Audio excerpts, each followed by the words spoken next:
রমাদানে আমাদের একটা টার্গেট থাকে হচ্ছে ইসলামিক কিছু ভিডিও দেখে সেখান থেকে জ্ঞান অর্জন করব। আসলে এটা সম্ভব কিনা?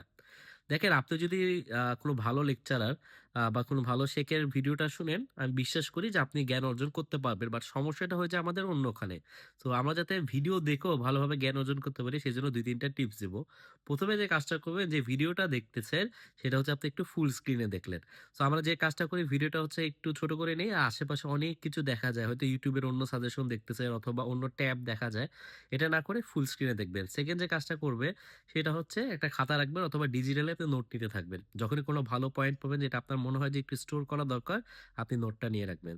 থার্ড যে পয়েন্টটা বলব সেটা হচ্ছে আপনি ফাইনালি যখন ভিডিওটা শেষ করবেন, আপনি আরেকবার চিন্তা করবেন পুরা ভিডিওটা নিয়ে যে আপনার লাইফে আসলে লার্নিংস গুলা কোথায় চেঞ্জ আনতে পারে, এটা নিয়ে চিন্তা করবেন। লাস্ট যেটা বলব যে আপনি এই সবগুলোতে একটা নোট নিলেন। তো সবগুলা নোট নিয়ে ফাইনালি একটা জায়গায় হয়তো ভিডিও টাইটেলটা দিয়ে আপনি কি, কি শিখলেন সেটা স্টোর করে রাখলেন। অ্যান্ড এটা ইফ পসিবল অন্যদের সাথে শেয়ার করলেন। হতে পারে WhatsApp এ, হতে পারে Facebook এ। তাহলে আপনি যে ভালো জিনিসটা শিখলেন সেখান থেকে আরো ৪-৫ জন মানুষ শিখলো, ১০ জন মানুষ শিখলো, ১০০ জন মানুষ শিখলো। আর সেটা সফটও আপনি পেয়ে যাবেন। সো আমাদের মেইন সমস্যাটা হয়ে যে আমরা জাস্ট ভিডিও দেখেই যাই, দেখেই যাই। কিন্তু কি শিখতেছি এটা আমরা স্টোর করি না।